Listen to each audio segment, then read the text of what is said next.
Muy bien.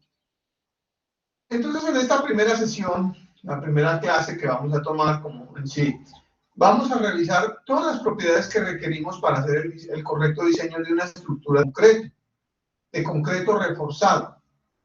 Entonces, realmente, algunos de nosotros ya estamos relacionados con el término concreto reforzado. ¿Y qué es el concreto reforzado? Pues como su nombre lo indica, es la unión de dos materiales muy importantes en el área de la construcción, que son el concreto simple, y el refuerzo, que es el refuerzo conformado por barras longitudinales, que son específicamente de acero. ¿Por qué eso? ¿Por qué el acero? Pues hay muchas cosas, pero entre las que más se resalta es digamos, una buena unión que hay entre el concreto y el acero, unos buenos coeficientes de dilatación térmica entre los dos, etcétera, etcétera, cosas que vamos a ir revisando durante el desarrollo de esta primera charla.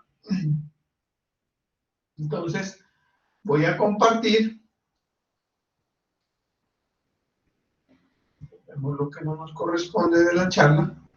Y pues nada, muy bien. Entonces, como les comentaba, el objetivo de estas primeras clases, como lo indican estas notas de clase que les estoy preparando, que creo que ustedes ya las tienen en su poder, es principalmente revisar todo lo relacionado con los materiales.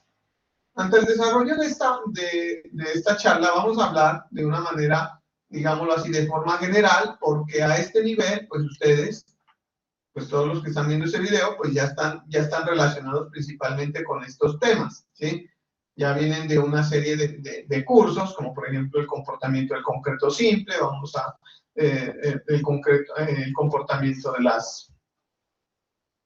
el comportamiento y la revisión de flexión en resistencia de materiales o mecánica de sólidos, etcétera, que pues nos dan los fundamentos necesarios para poder abordar estos temas. Entonces, lo primero que vamos a hablar es sobre las propiedades mecánicas que requerimos principalmente de los dos materiales que vamos a utilizar en el desarrollo de todas las del concreto reforzado, que son el concreto y el acero. ¿Por qué el concreto? ¿Sí? ¿Por qué el concreto? Vamos a empezar inicialmente con el concreto. ¿Por qué se utiliza el concreto en esto? ¿Sí? El concreto se utiliza porque tiene muchas ventajas frente a otros materiales, entre esos puede ser las principales del costo, pero que algunos autores las mencionan como las que tenemos aquí en la presentación. Por ejemplo, podemos decir que tiene una alta resistencia a la compresión. El concreto es un material que resiste muchísimo a compresión. Es un material que es muy resistente al fuego, aunque, permítanme, yo voy haciendo claridad sobre cada uno de estos conceptos que vamos analizando. Tiene alta resistencia a la compresión, es cierto, pero hay que hacer un diseño de mezclas muy adecuado. Nosotros, a nivel de nuestra ingeniería en Colombia, estamos trabajando con concretos, digamos, de 21, 28, 35 megapascales, ¿sí? La resistencia a la compresión. Ya hablamos en Colombia de concretos de alta resistencia de 100 megapascales, y bueno, una serie de elementos que les voy a facilitar, tanto en la descripción como en el grupo, una serie de elementos de unas empresas que no me parece conveniente acá mencionarlas, donde han hecho unas fichas técnicas sobre las diferentes clases de concreto que es importante que ustedes las lean. Son documentos libres, pero pues me evito el problema de pronto de mencionar estas compañías. Entonces, alta compresión, sí, porque es un material que resiste mucha resistencia a la compresión. Muy resistente al fuego, es muy cierto, sin embargo, hoy por hoy tengan en cuenta, ingenieros, que eso es un tema que se está investigando mucho. ¿Por qué? Porque pues tiene un incendio, por ejemplo, hablemos de un incendio de una fábrica de papel o de almacenamiento de papel. Se ha identificado que las temperaturas que se alcanzan ahí son de alrededor de 1000 y pico de grados. Tengan en cuenta que el concreto es una mezcla de cemento y áridos o cemento y agregados, le llamamos en Colombia. Ese cemento es el resultado de una fundición de unos materiales que llegan a una temperatura del orden de los 1400, 1500 grados. Cuando tenemos esas condiciones, ingenieros, tenemos que tener en cuenta que si alcanzamos esas mismas condiciones en una situación como por ejemplo el incendio, se ha evidenciado que las propiedades de ese material se pueden ver muy afectadas. Entonces, que sean muy resistentes al fuego puede ser algo que se debe manejar con mucho cuidado. Las estructuras son muy rígidas, pero hay que tener en cuenta que nosotros vamos a hablar de ese término de rigidez desde el punto de vista de la capacidad para absorber deformaciones, digamos, horizontales frente a propiedades, frente a sismos, que son fuerzas horizontales, ¿sí? Entonces hay que manejar eso de la rigidez, porque en realidad eso no es tan bueno. O sea, un material que sea rígido no puede ser bueno, porque un material que es muy rígido, por otro lado, puede ser muy frágil. Como por ejemplo, o sea, el concreto es un cerámico, y un cerámico es un material que es muy frágil. Un cerámico es como una taza de café, en la cual nosotros pues servimos nuestras bebidas calientes y la soltamos en el piso, eso se fractura. Entonces el elemento usted no puede coger con la mano y fracturarlo, a menos de que pues, sea una persona bastante corpulenta, con bastante fuerza en las manos, pero sin embargo así no se puede. Pero si usted lo suelta de cierta altura, él se desarma. Entonces eso está indicando que la rigidez no siempre indica pues una alta resistencia, es muy frágil. Las estructuras tienen una larga vida de concreto, también está muy relacionado con el tema del mantenimiento que se les haga a las estructuras. Tengan en cuenta que cuánto mantenimiento le haga a las estructuras depende de cuánto dura. Hombre, un vehículo, usted compra un vehículo, si usted no le hace los mantenimientos que le sugieren los constructores, los que hacen estos vehículos, pues efectivamente va a sufrir daños a muy poco tiempo. Si les hace los mantenimientos, va a hacer eso. Eso es lo que sucede acá en nuestro gremio, que nosotros recibimos los inmuebles, creemos que los inmuebles son totalmente duraderos y nos vamos a dar cuenta en poco tiempo o a mediano plazo que empezamos a tener problemas, por ejemplo, en las pantallas de los sótanos, fracturas en las losas, fracturas en algunos elementos no estructurales. Muchas veces no es porque no, es que se me va a caer el edificio, no, muchas veces lo que significa eso es que los efectos químicos que pueden producir algunas condiciones pueden generar en un daño del elemento estructural. Entonces, eso de larga vida también es importante mencionarlo siempre y cuando se le haga un adecuado mantenimiento. ¿Requiere poco mantenimiento? Sí y no. Sí, pues porque es que se puede hacer un mantenimiento preventivo económico. No, si se ha dejado que un inmueble se dañe y toca hacerle un mantenimiento, digamos, de tipo funcional muy costoso. Son relativamente económicos, están relacionados principalmente, por ejemplo, con la disponibilidad de los materiales que se puede conseguir, ¿sí? O la mano de obra que se requiere para hacer estas estructuras. Muchas veces, pues sí, es relativamente económico la mano de obra, a diferencia de, por ejemplo, la madera o, por ejemplo, el acero. Hoy en el año 2021, en el que estamos haciendo esta charla, este video, pues el acero aquí en Colombia está bastante costoso. ¿Sí? Es bastante costoso, entonces no podemos decir que digamos que una estructura en acero en este momento es competitiva con una de concreto. Pero hay tiempos en los cuales el acero está en un valor adecuado, digámoslo así, donde sí puede haber cierta competitividad frente a otros fenómenos, como por ejemplo el concreto necesita formaletas, una estructura en acero no, el concreto es muy sucio, la construcción en acero es muy limpia, etcétera, etcétera, etcétera. ¿Es el material que es más abundante que se puede encontrar? Sí, es muy fácil, o sea, incluso lo podemos hacer en obra, lo podemos hacer lejos de un elemento siempre y cuando tengamos el cemento tenga los cuidados adecuados. Y la mano de obra es económica, sí, porque no requerimos mano de obra especializada, ¿sí? No como por ejemplo la estructura de las estructuras metálicas, donde se requiere generalmente soldadores o personas que tengan digámosle, una formación técnica o tecnológica en el estado del arte de la construcción del material. Por otro lado, pues las desventajas que nos ofrece, podemos presentar algunas, ¿sí? Que son, evidentemente, el concreto no tiene resistencia mecánica a la tensión. Y concreto usted no lo puede poner a trabajar a tensión, y eso es el ende por las fallas que muchas veces algunos pisos, ¿sí? Industriales se fracturan porque en la parte inferior está trabajando a tensión y empiezan a generarse microfisuras que luego se convierten en grietas y las grietas pues se transforman en deformaciones grandes y daños de toda la losa, entonces no es resistente a la tensión. Como ya les mencionaba, pues para la construcción se requiere cimbra, ese es un valor adicional que hay que colocarle, ¿no? Puede representar un valor significativo dentro de los procesos de construcción. Muchas veces las mismas propiedades, ¿sí? En condiciones especiales, como por ejemplo grandes volúmenes de concreto, pueden generar autofallas. Por ejemplo, en un piso industrial donde tengamos una losa de 40 centímetros de espesor y vamos a fundir losas de 4x4, exagerando, pues es una mole de concreto bastante grande. Una de las desventajas que tiene, que ustedes seguramente ya lo revisaron en su curso de concreto simple, es que el fraguado del concreto es una reacción exotérmica, eso produce calor. Se llega a considerar incluso que cuando se deba fundir esos elementos tan voluminosos, que se debe mezclar ese concreto ¿sí? con hielo, para que no se vaya a dañar o no se vaya a autofracturar.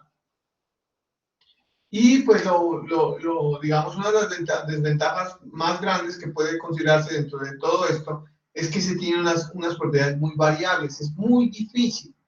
Aunque estas compañías concreteras en todo el país nos dicen que tenemos características homogéneas y todo, es muy difícil decir que todo el material es el mismo, ¿sí?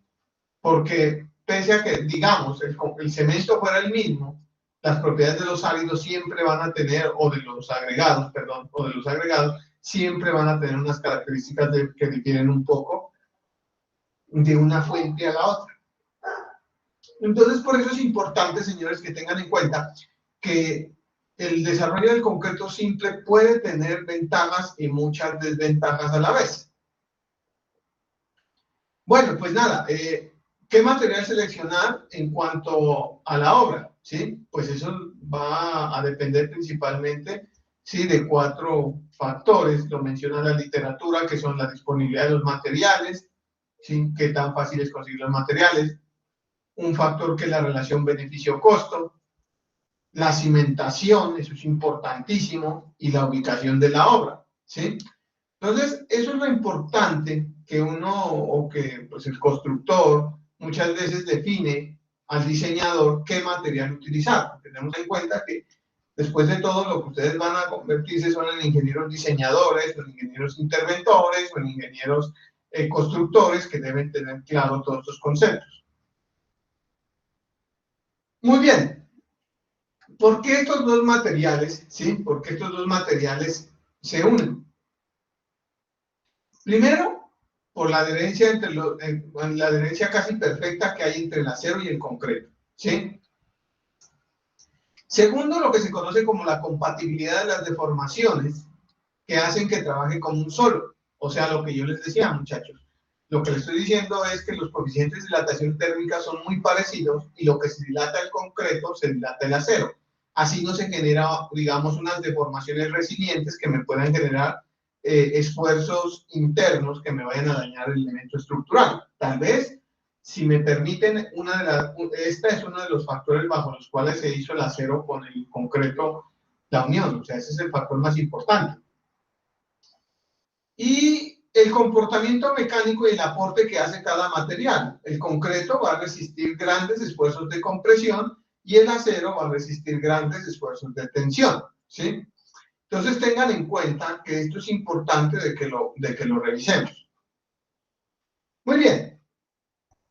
En ese orden de ideas, ¿sí? Dentro del diseño de las estructuras de concreto se van a trabajar unos parámetros que son fundamentales que se deben tener en cuenta a la hora de diseñar, valga la redundancia, ¿sí? ¿Cuáles son los parámetros fundamentales que se tienen que tener en cuenta durante el desarrollo del diseño de una estructura? Y que las normas y las especificaciones lo hablan. Primero está la resistencia al concreto, ¿sí? Que aquí vamos a hablar un poco de las famosas resistencias al concreto. Las resistencias al concreto, pues ¿cómo las medimos? Nosotros medimos la resistencia de un concreto por medio de una prueba donde hacemos un cilindro, ¿sí? En una relación 2:1, 30 centímetros contra 15 centímetros, llevamos unos cilindros, los cuales tienen unas especificaciones que están estipuladas en las normas técnicas colombianas, que nos dicen cómo hacer la mezcla, cómo generar unos cilindros, cómo curarlos, y después de cierto tiempo, pues, nosotros debemos, digamos, reventarlos. Esa es la palabra coloquial aquí en nuestro medio. Reventar el cilindro, explotarlo o fallarlo, como quieran llamarlo. Pues nada, nosotros podemos ver que estas son las curvas típicas de 4 tipos de concretos en especial. Tenemos que tener en cuenta que un concreto de 3000 en unidades inglesas equivale a nuestro gremio a un concreto de 21, 28, 35 y 42 megapascales. Eso es lo más importante, ¿sí? Entonces quiero que tengan en cuenta que los factores de diseño, ¿sí? O este F'(C) son un factor que usted como diseñador lo va a definir, ¿sí?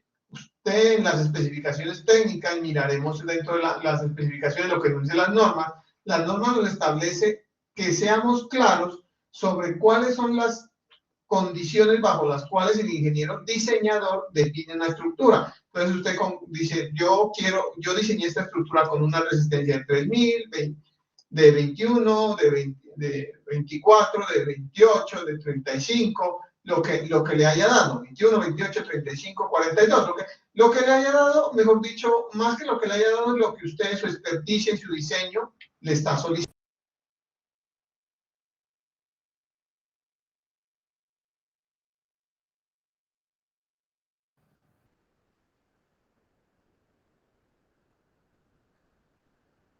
Perdón, lo importante, ¿sí? Está fundamentado principalmente en el hecho, ¿sí? De que los concretos que estamos utilizando, ¿sí? Pues tengan la resistencia que requerimos. Eso es lo más importante que nosotros tenemos que tener a la hora de revisar estos elementos. Muy bien. ¿Cómo medimos esta resistencia? Esta resistencia, ¿sí? La medimos por medio del ensayo de los cilindros. ¿De qué factores depende esa resistencia de los concretos? Esto es importante mencionarlo. Dependemos de la relación, ¿sí? Agua-cemento, de la proporción y propiedad de los componentes del concreto, de los métodos de mezcla y curado, de la edad del concreto, de las condiciones de carga y de las formas y de las dimensiones probadas. Eso es de lo que principalmente depende la resistencia de los concretos que vamos a utilizar. Por eso, señores, es muy importante, sobre todo para los que trabajan en obra, tener en cuenta, ¿sí? Tener en cuenta que se tenga el mayor cuidado del testigo de esas muestras que se están tomando. Las especificaciones y las normas lo dicen, ¿sí? Por ejemplo, si retomamos nuestro título C, que es el título del concreto estructural, nos están hablando sobre todas las cuestiones que nosotros tenemos que tener en cuanto al cuidado, ¿sí? De la calidad del concreto, el mezclado y colocación, referenciado en el capítulo C5. ¿Sí? Aquí está. El capítulo C, el título C es el relacionado con todo el concreto estructural, pero estos elementos, estos capítulos, primeros capítulos, nos hablan específicamente sobre los cuidados que tenemos que tener con estos materiales. Tenemos que tener en cuenta las dosificaciones, cómo se recibe, cómo se acepta o se rechaza una mezcla de concreto, ¿sí? Las resistencias promedios, las documentaciones promedio de la compresión. Todas estas cosas serán objeto de pronto de una charla aparte, donde será un video donde se hablará directamente de esto, pero lo importante que tenemos que tener en cuenta de esto es que esto no es un tema por completar el curso, sino que es un tema que en realidad es bastante extenso y usted como ingeniero diseñador, ingeniero constructor, ingeniero supervisor, ingeniero interventor, pues lo tiene que manejar, digámoslo, de una manera adecuada. ¿Listo? Podemos ver en estas curvas algo muy importante, y esto es lo que más nos tiene que resaltar de esta primera parte. Lo que nos tiene que resaltar de esta primera parte principalmente está relacionada con la, digámoslo así, la ductilidad, entre comillas, que tiene un material a medida de que aumenta su resistencia. Miren que a medida que aumenta su resistencia, el material se hace más frágil. ¿Sí? A medida que aumenta la resistencia, el material se hace más frágil, o sea, se hace menos dúctil. Entendiendo ese concepto de ductilidad como la propiedad de que permite grandes deformaciones, y grandes deformaciones es prácticamente deformaciones que nosotros a nivel de nuestra visión no la podemos identificar, pero pues que a nivel con un instrumento adecuado las podemos ver claramente. Entonces miren, por ejemplo, que un concreto de 3000 tiene una deformación unitaria hasta de .004, ¿sí? Y miren que este elemento de 6000 tiene una deformación mucho más pequeña. ¿Eso qué significa? Lo que les estoy diciendo, ingenieros, que a medida que nosotros vamos creciendo, ¿sí? Vamos creciendo en resistencia, pues el material se va volviendo cada vez más frágil. Eso es importantísimo tenerlo en cuenta porque pues eso, cuando nosotros ganamos una propiedad, pueda que perdamos otra. Y eso durante los procesos de diseño es bastante delicado. Entonces tengan en cuenta estas condiciones. En cuanto a la resistencia, pues la norma NSR nos habla, ¿sí?, de cuáles son la dosificación, las desviaciones estándar de la muestra y la resistencia promedia requerida en el capítulo C531.2, que son cuáles son las resistencias que tenemos que tener. Nos hablan también de la evaluación y aceptación del concreto, de frecuencia de los ensayos, probetas en forma estándar, probetas curadas en obra, investigación de resultados. A ver, cuando nosotros diseñamos una estructura, nosotros estamos definiendo en sí la resistencia del concreto. Se supone que en obra lo que aparece en los planos debe ser claro. O sea, si el ingeniero diseñador dijo que la estructura se tenía que diseñar con 28 megapascales o 4000 PSI y los testigos no están apareciendo con 4000, ahí tiene que generarse una alarma e investigarse qué es lo que está sucediendo.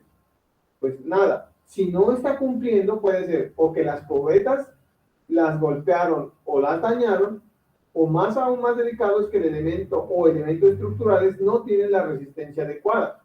Y eso es muy delicado, por eso les hago llamado atención a todos ustedes que están viendo este video, que tengan en cuenta con el manejo de las probetas. Ojo con el manejo de las probetas, es fundamental, ¿sí? Es fundamental.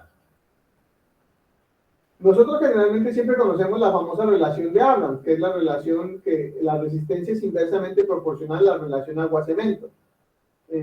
Las relaciones agua-cemento que estamos trabajando son alrededor de 0.25, permítanme yo si no hago una fe de rata después, pero no necesariamente tenemos que llegar a una relación de agua-cemento más pequeña para aumentar la resistencia, porque relaciones de cemento muy pequeñas hacen unas mezclas muy secas y poco manejables.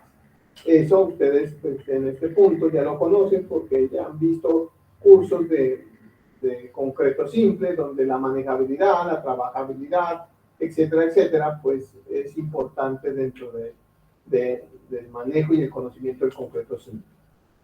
Bien, otra propiedad importante que nos habla la norma, ¿sí?, y que nosotros requerimos para el diseño de una estructura de concreto reforzado, va a ser el módulo de elasticidad del concreto. La norma nos habla, dentro de las cosas, cómo vamos a evaluar los módulos de elasticidad del concreto, ¿sí? En esta parte, en el capítulo, permítanme, no estoy seguro en cuál capítulo, creo que es en el C4 o en el C5, creo que nos habla sobre precisamente cómo evaluar el módulo de elasticidad del concreto. El módulo de elasticidad del concreto depende de muchos factores. Depende de la calidad de los agregados, depende del tiempo, depende del peso unitario del concreto. Tengamos en cuenta, ingenieros, que a partir de este punto, para la mayoría de los cálculos, se considera que un concreto de peso normal tiene un peso aproximado de 2.4 toneladas por metro cúbico o 24 kilonewton por metro cúbico. Eso es una condición que nosotros tenemos que tener en cuenta. El título C en la NSR nos permite que cuando no tenemos un estudio muy detallado de materiales, tomemos el módulo, lo evaluemos el módulo de elasticidad como con esta expresión, 4700 por la raíz de F'(C). donde F'C es la resistencia del concreto simple que usted como ingeniero diseñador está definiendo. Por ejemplo, para un concreto de 21, esto es aproximadamente 18.000 megapascales. ¿Sí? Este es un concreto aproximado, es un valor aproximado, 17.700 algo. Es un valor, pues, digamos, que les estoy dando en este momento.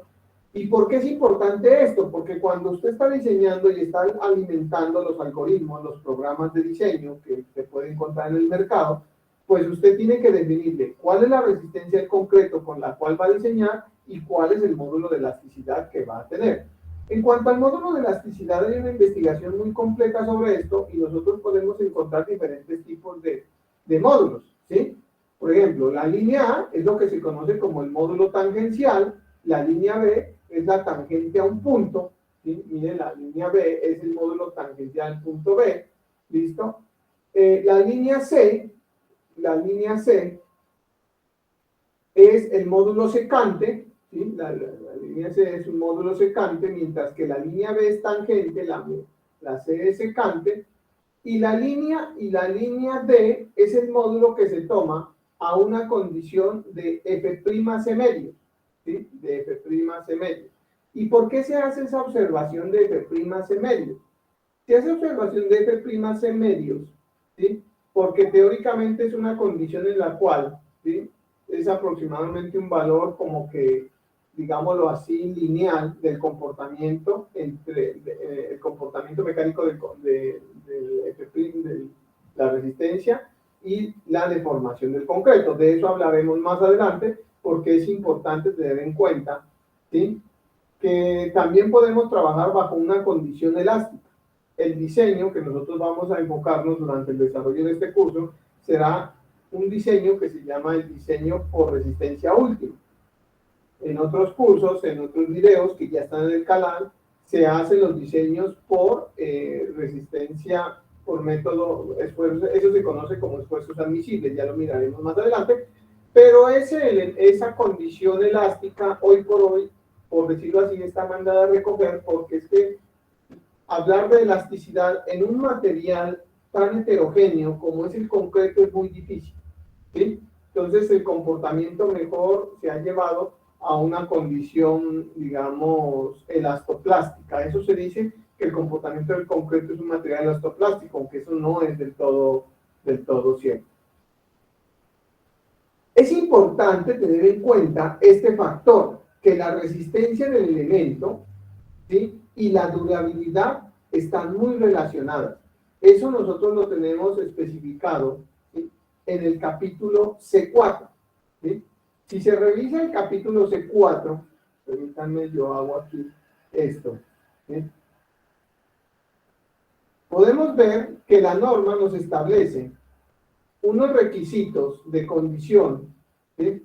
En cuanto a las resistencias y la durabilidad está relacionada con los ataques químicos que puede tener, ¿sí? Que puede tener una estructura debido a diferentes condiciones. Eso se lo evalúa, seguramente ustedes lo revisaron por allá, con respecto a temas como congelamiento, sulfatos, permeabilidades y corrosiones, ¿sí?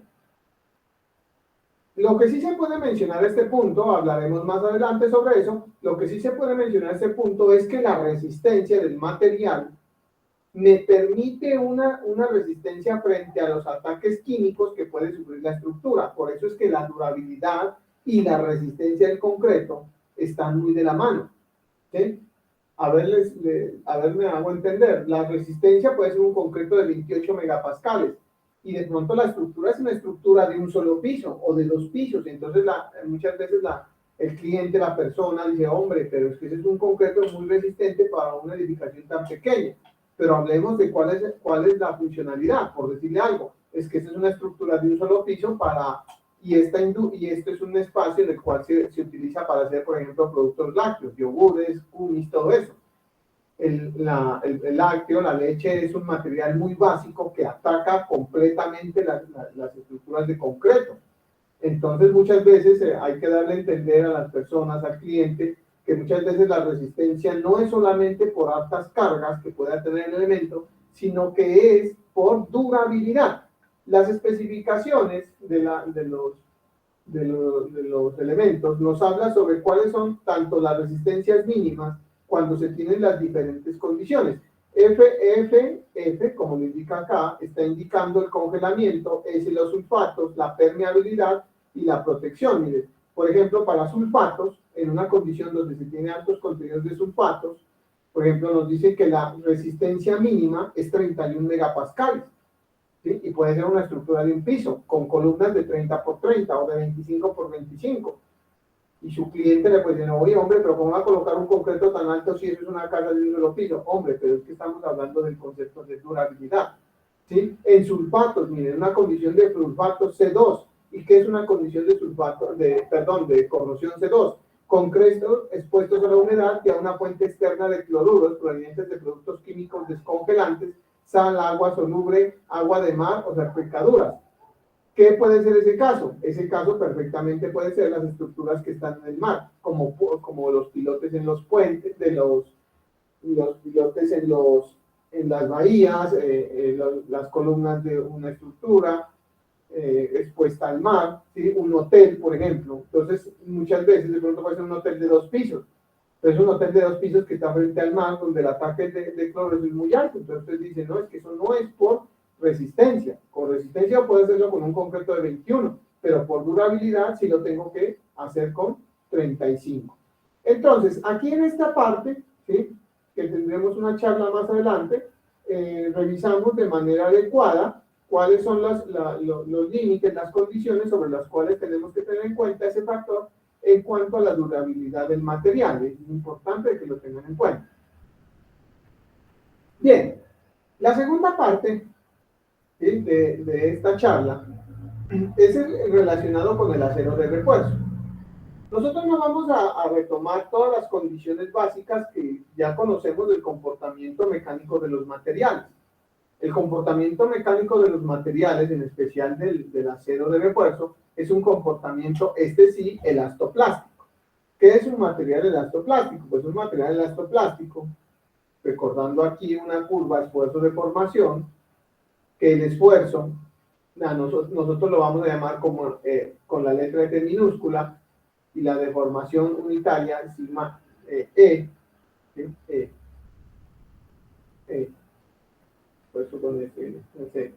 el comportamiento de un material como esto es de esta forma. Este es un material elastoplástico, elástico y plástico. Y este valor se lo va a conocer como el esfuerzo de fluencia, ¿sí? Y este valor como el módulo de elasticidad, perdón, como el factor de deformación unitaria de fluencia, o es del acero. Podemos decir que en Colombia tenemos principalmente un FY de 420 megapascales, es el acero que tenemos. Y el módulo de elasticidad del acero sí es internacional y es un módulo de 200.000 megapascales, ¿sí? Ahora bien, con estas características generalmente tenemos un módulo, ¿sí? de fluencia, una relación de fluencia de 0.0021. Pues esto es porque sencillamente el esfuerzo es igual al módulo de elasticidad por la deformación unitaria. Si despejo de acá, reemplazando con estos valores, me da un valor aproximado de esto, ¿sí? Entonces, esos son valores que nosotros a nivel de nuestra ingeniería, a nivel de nuestro curso, los tenemos que manejar. ¿Cuáles son las resistencias del concreto y cuáles son los módulos de elasticidad del acero? ¿Cuáles son el módulo de fluencia? En Colombia también se trabajaba hasta hace años el acero de 240 megapascales. En el texto, muy excelente texto del libro del profesor Segura, él todavía algunos ejemplos los menciona con el acero de 240, pero ese acero, las acerías en Colombia ya lo han retirado. Generalmente ahora el acero que tenemos es un acero que tiene un esfuerzo de fluencia de 420 megapascales. Entonces tengan en cuenta que estas propiedades es importante. Ahora bien, la norma sismo resistente también nos especifica las condiciones que tenemos que tener en cuenta. Es que muchas veces nosotros nos hemos olvidado, y respetados ingenieros, que solamente tenemos que hacerles controles, ¿sí? al concreto. Y en realidad nosotros también tenemos que hacerles controles al acero. y la norma establece cuáles son los controles que tenemos que hacer en cuanto a los doblados, en cuanto a los tratamientos, en cuanto a los cuidados, ¿sí?, de esos materiales. Creo que en esta parte del capítulo C3 nos menciona de una manera adecuada cuáles son los reglamentos que tenemos que tener en cuanto a agregados, en cuanto al agua, ¿sí?, en cuanto al acero de refuerzo. Por ejemplo, miren, por ejemplo, esto me permito leer con todo respeto. El refuerzo debe ser corrugado. El refuerzo liso solo puede utilizarse en estribos, espirales o tendones y refuerzos de repartición de temperatura, ¿sí? Las soldaduras de las barras de refuerzo deben realizarse de acuerdo a la norma NTC 4040, etcétera, etcétera. Y así les va mencionando incluso las condiciones y las cantidades de refuerzo que van requiriendo. A nivel de nuestro curso, vuelvo y les digo, yo no voy a entrar en detalle en unos videos adicionales muy cortos, haré unos resúmenes ejecutivos sobre esta parte de la norma para que ustedes puedan revisarlo. Sin embargo, señores, es importante tener en cuenta que a nivel de este punto, nosotros en Colombia vamos a tener diferentes clases de varillas, las cuales las vamos a identificar en función del diámetro que tienen, ¿sí? Las varillas que tenemos estipuladas según la tabla C35.3-2 son unas tablas, por decirlo así, hasta académicas, porque en el comercio generalmente se encuentra de la número 3 a la número 6. Encontrar la número 7 es, bueno, todavía relativamente fácil. La número 8 en lugares apartados es muy complicado. La número 9, la 10, la 11, la 14 y la 18 son varillas no comerciales que las empresas, las acerías, generalmente se las fabrican bajo pedido y que para estructuras especializadas como puentes o cosas muy especializadas las hacen siempre y cuando sea un pedido mínimo, según lo que yo entendía, mínimo 50 toneladas. Si no, ellos no modifican sus procesos de producción, por decirle algo, por 3 o 4 kilos. Recuerden, tengan en cuenta, mis respetados ingenieros, que el acero no se mide por cantidad de varillas, sino se mide por peso. Por eso, en esta tabla nosotros tenemos que las varillas número 2 que está indicando, el número es el número en función de pulgadas que tiene el diámetro. O sea, si tenemos una varilla número 2 es que tenemos una varilla de 2/8 de pulgada. O sea, simplificando es de 1/4 de pulgada. La número 3, 3/8, la 4 de media, la 5, 5/8, 6, 3/4, 7/8, 1 pulgada y así sucesivamente, ¿sí?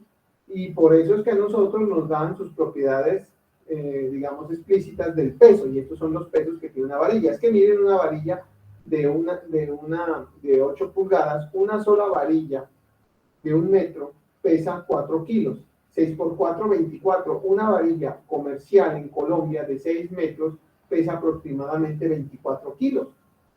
Y yo, que soy bastante débil, pues ya me queda complicado. Una persona que trabaja en el gremio, pues todavía no. Pero digamos que tenga que transportar 5 varillas.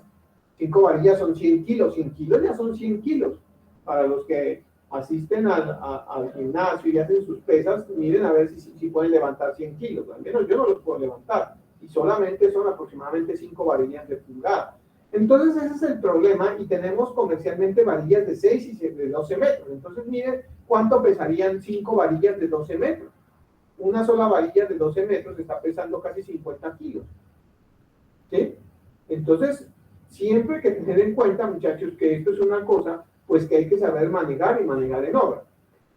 Es importante hablar de aquí en este punto de los despieces, de los famosos desperdicios. Es responsabilidad, y miraremos durante el desarrollo del curso, en especial en el capítulo de longitud de desarrollo, que cómo vamos a partir, ¿sí?, cómo vamos a partir las varillas, que cómo se van a hacer los despieces, todo eso es un factor importante que determina también el buen desarrollo de la ingeniería estructural, porque además de, pues, ser funcional, la estructura debe ser económica.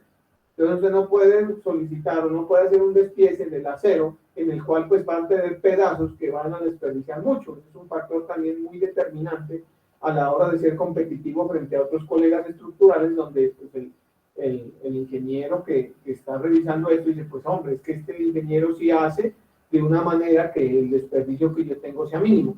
Ahora bien, hay que tener en cuenta que hoy por hoy ese acero ya lo venden, digámoslo así, figurado. Esa es la palabra que utilizamos aquí en Colombia, figurado. O sea, ya nos viene el acero cortado. Pero también estas acerías también presentan desperdicios y cuando viene pedaceado muy feo, pues también hacen el llamado de atención sobre esa condición. Pues el acero está muy mal cortado. Muy bien. Entonces,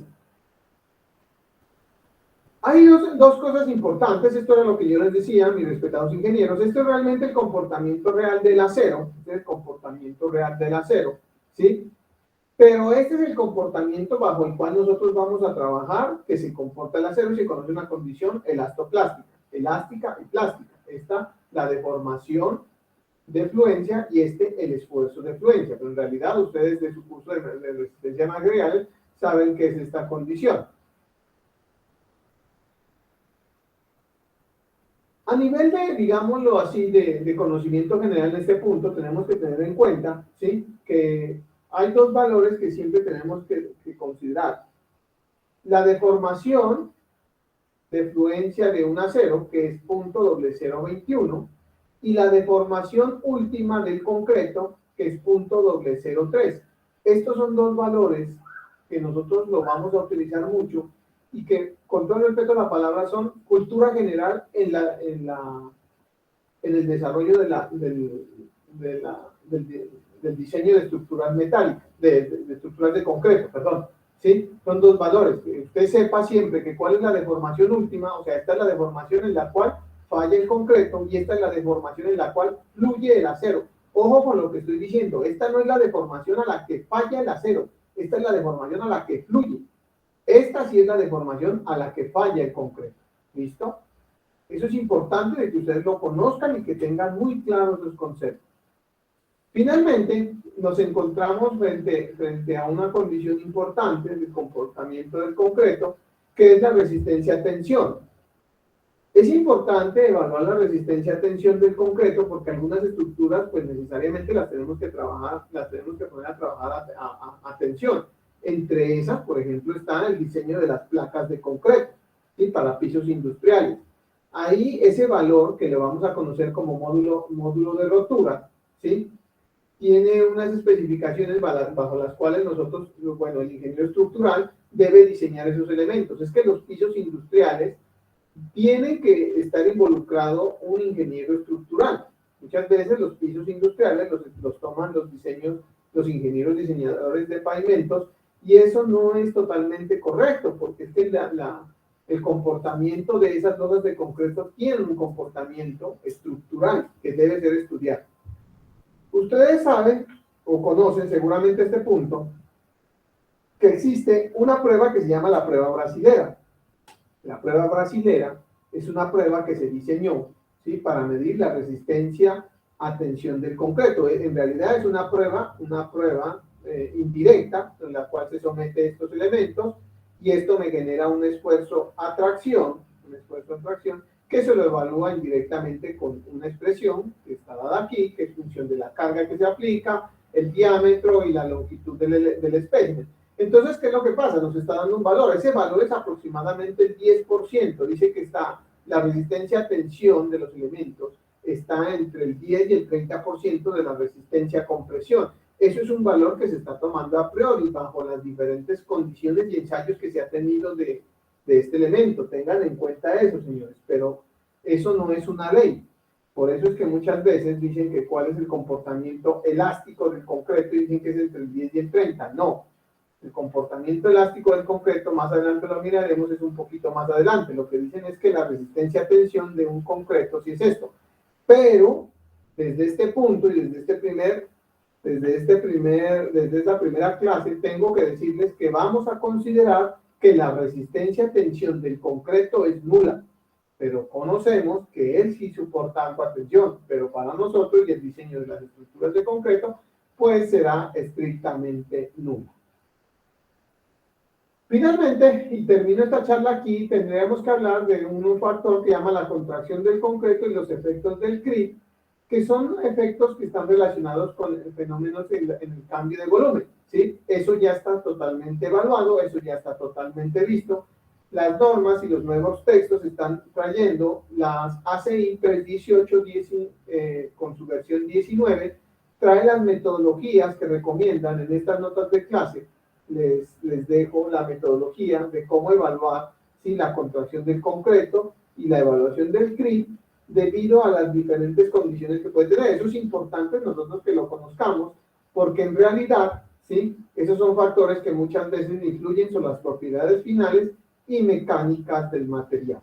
Entonces, pues nada, es importante de que conozcan todos los comportamientos de los dos materiales que vamos a trabajar y que nos enfoquemos, ¿sí?, principalmente en cómo evaluar esas características. Eso es para el ingeniero interventor, porque esas especificaciones de concreto, de calidad de acero, de cantidad de varillas, de cómo cortar el acero, todo eso tienen que venir explícitas en unos juegos de planos que son la responsabilidad de elaboración por parte del ingeniero estructural. Claro, el ingeniero estructural, así como ustedes, vamos a adquirir los conocimientos necesarios para que puedan, digámoslo así, evaluar las diferentes condiciones, pero es importante tener en cuenta que todas esas cosas y todos los requerimientos que necesitan se deben considerar dentro de los diseños estructurales. Muy bien. En ese orden de ideas, entonces, ¿sí? Permítanme un segundo.